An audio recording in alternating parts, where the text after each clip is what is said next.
So hi everyone, welcome back to our channel. और इस video हम कर रहे होंगे क्लास 12 कंप्यूटर साइंस का rapid revision of revision tour. तो भाई पाइथन रिवीजन टूर का हम रैपिड रिवीजन करेंगे। So let's get started. तो भाई देखो, सबसे पहले यहाँ पे हमारा आता है टोकन। टोकन क्या होता है भाई? हमारा smallest individual unit of any program is called token. ठीक है, सिंपल सी डेफिनेशन है, याद कर लेना। किसी भी प्रोग्राम की सबसे छोटी यूनिट जो होगी उसको हम टोकन बोलते हैं। दूसरी चीज, आइडेंटिफायर्स क्या होता है भाई? किसी भी वेरिएबल, फंक्शन, क्लास, मॉड्यूल को अगर हमें आइडेंटिफाई करना है तो फिर जिन वर्ड्स का यूज किया जाता है उनको आइडेंटिफाई करने के लिए उसको कहते हैं हम आइडेंटिफायर। क्लियर है? नेक्स्ट, कीवर्ड्स क्या होता है? कीवर्ड्स क्या होता है? कीवर्ड्स वो रिजर्व्ड वर्ड्स होते हैं जिनकी एक स्पेशल मीनिंग होती है, उनकी अपनी खुद की मीनिंग होती है, उनको हम किसी भी अदर यूज में यूज नहीं कर सकते हैं। ठीक है। दूसरा, last, data types. Data types क्या होता है? Data types are set of values and the allowable operations on those values. Data types क्या होता है भाई? डाटा टाइप्स देखो, यहाँ पे हमारे 5 टाइप के डाटा टाइप्स होते हैं: number, none, sequence, sets and last mapping. अब मैपिंग के बेसिस पे हमारे सिर्फ एक डिक्शनरी मैपिंग के अंदर आता है, और सीक्वेंस में हमारे क्या आता है? स्ट्रिंग्स, टपल, लिस्ट, ये सब हमारे क्या आते हैं?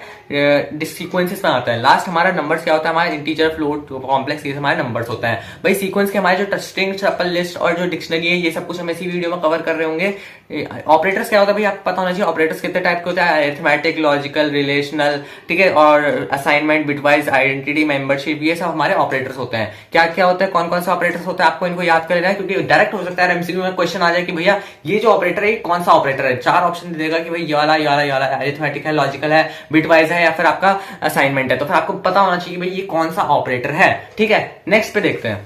नेक्स्ट चीज है भाई हमारी use of if, elif, else. तो फिर भाई हम इफ का कहां पे यूज करेंगे, एलिफ का कहां पे यूज करेंगे, एल्स का कहां पे यूज करेंगे। फिर देखो इफ का सीधा सीधा मतलब होता है अगर आपका ये वाली चीज है तो फिर आपको ये करना है, यही होता है। ठीक है, इन कोड्स में अगर आपका ये वैल्यू, अगर if a is equal to 3 then print you are correct. ठीक है, इस टाइप के प्रोग्राम्स लिख सकते हैं हम। तो फिर मतलब आपको एक कंडीशन दे दी कि अगर ये है तो फिर आपको ये करना है। ठीक है, मतलब अगर आपके 12th में 90% आ गए तो फिर आपको कार मिलेगी या फिर आपको बाइक मिलेगी। ठीक है, इस टाइप की चीजें जो होती है ये हमारी इफ में आ सकती है। तो फिर नेक्स्ट आपका हम डिफरेंट टाइप्स की कंडीशंस डाल सकते हैं। इफ में हमारी एक ही कंडीशन डाल सकते हैं सबसे पहले, बाकी सारी कंडीशंस अगर हमें और डालनी तो फिर हम एलिफ का यूज करते हैं। एलिफ में हम मल्टीपल कंडीशन यूज कर सकते हैं, एंड एलिफ जो होता है इफ के जैसा ही होता है।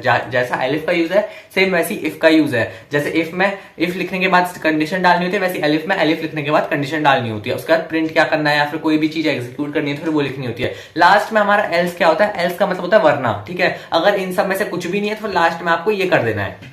ठीक है, तो फिर अगर आपको मान लो एक कोड बनाने को आ सकता है कि भाई ये यूजुअली नहीं आता बट 11th में आया था कि भाई आपको एक ऐसा कोड बनाना है जिसमें अगर स्टूडेंट के 90 प्लस आए तो फिर उसको हमें A+ ग्रेड देना है, अगर उसके 80 प्लस आए तो फिर हमें उसे B ग्रेड देना है, C ग्रेड देना है, D ग्रेड देना है। इस टाइप से ग्रेड देने का होता है। तो फिर हमें उसमें भी ऐसे करना होता है कि इफ मार्क्स लाइज बिटवीन इतना टू इतना, ठीक है, इसके बीच में लाई कर रहे हैं तो फिर देन ये प्रिंट ये कराओ, ये कराओ। ठीक है, तो फिर ये सब हो गया आपका इफ, एलिफ, एल्स।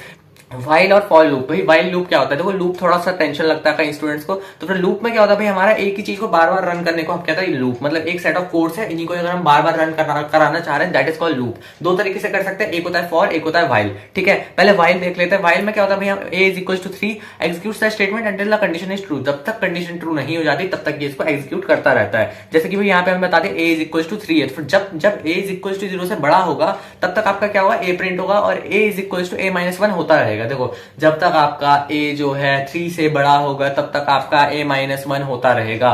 जैसे कि आपका अभी a इज इक्वल टू 3 है, तो फिर पहले तो 3 प्रिंट हो गया। दूसरी बार चेक किया कि भाई 3 तो इससे ज्यादा है a से, तो फिर इसके बाद क्या, इस बार 3 तो आपका 0 से ज्यादा है, तो फिर इस बार क्या करेगा? फिर से रन करेगा उसको। इस बार 1 माइनस होके 2 आ जाएगा। इस बार फिर से चेक करेगा कि क्या 2 0 से ज्यादा है, तो फिर से 2 तो 0 से बड़ा है, तो फिर से रन होगा, फिर उसके बाद 1 आएगा। तो फिर इस तरीके से आपका 3 2 1 जो होगा इसका आउटपुट आ जाएगा। ठीक है, तो भाई वाइल लूप क्लियर है। अब फॉर लूप देख। तो भाई फॉर लूप में क्या होता है? ये भी सेम चीज करता है। जैसे कि यहाँ पे आपको दे रखा example for i in range 1 to 11। यहाँ पे देखो फॉर लूप में क्या होता है? हमारी 2 चीजें होती है, एक होता है हमारा स्टार्ट पॉइंट, एक होता है हमारा एंड पॉइंट। जैसे कि आपको यहाँ पे दे रखा है कि अगर हमारा i जो है इस रेंज में 1 से लेके 11 की रेंज में, और ध्यान रखना 1 जो हमारा स्टार्ट पॉइंट है और 11 जो हमारा एंड पॉइंट है, और हमेशा एंड पॉइंट से एक नंबर पहले की तक की वैल्यूज आती हैं।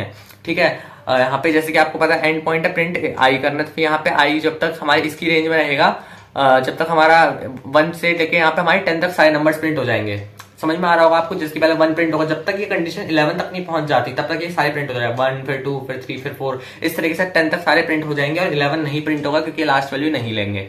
और देन हमारा आता है पाइथन मॉड्यूल्स। 3 टाइप के मॉड्यूल्स होते हैं, मैथ, रैंडम, स्टैटिस्टिक्स। मैथ में हमारा स्क्वायर रूट, पावर, ठीक है, और जैसे जैसे आपको फ्लोर, सील, फैब्स, ये सब होता है। स्क्वायर रूट मतलब आपको SQRT मतलब स्क्वायर रूट निकालना है, फैब्स मतलब आपको एब्सोल्यूट वैल्यू देखनी है, ओ मतलब आपको पावर देखनी है, सील मतलब आपको पता है छत, फ्लोर मतलब नीचे। तो फिर जो भी बीच की वैल्यूज होती है ना, जैसे कि पॉइंट्स की वैल्यूज होती है, जैसे कि 5.6 है तो 5.6 का सील क्या होगा 6 एंड 5.6 का फ्लोर क्या होगा 5। क्लियर है ये तो? हाँ, तो मतलब आप समझ सकते हो कोई भी अगर एक पर्टिकुलर उससे ऊपर की वैल्यू, जैसे कि आप ले लो 2.3, ठीक है, 2.6 ले लो। 2.6 में आपका ऊपर की वैल्यू क्या है, ज्यादा से ज्यादा मैक्सिमम ग्रेटेस्ट इंटीजर क्या है आपका 3, और 2.6 में आपका लोएस्ट क्या है 2।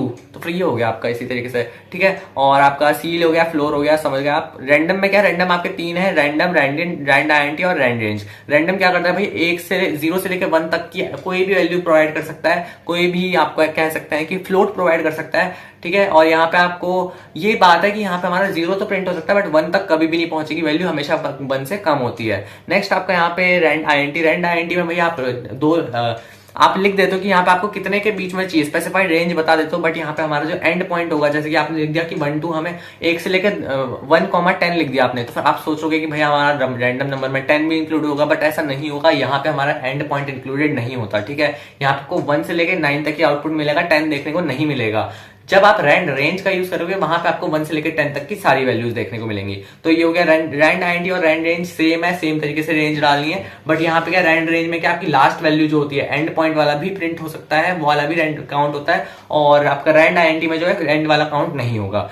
देन आपका स्टैटिस्टिक्स में मीन, मोड, मीडियन 3 टाइप के होता है, बस आपको इतना ध्यान रखना है।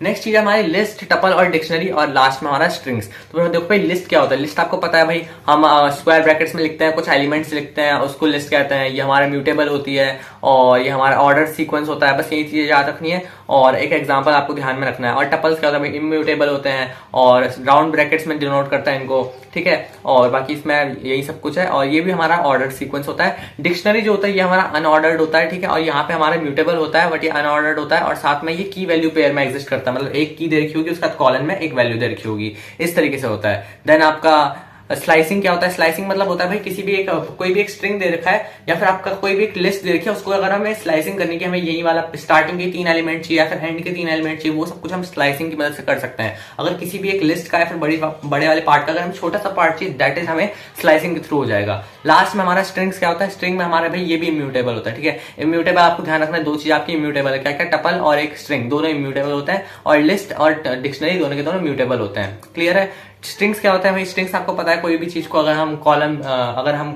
कोट्स में लिखते हैं तो फिर वो हमारा स्ट्रिंग बन जाता है, जैसे यहाँ पे हाई पाइथन को हमारा स्ट्रिंग बना रखा है, और यहाँ पे ये भी इम्यूटेबल होते हैं और इनमें असाइनमेंट ऑपरेटर सपोर्ट नहीं करता, ठीक है यार। तो फिर यही सारी चीज थी भाई रिवीजन टूर से। अगर आपको वीडियो पसंद आई तो फिर वीडियो को लाइक करना और शेयर करना अपने फ्रेंड्स के साथ, और चैनल पे नहीं तो फिर चैनल को सब्सक्राइब करना। मिलता है आपसे नेक्स्ट वीडियो, तब तक के लिए बाय।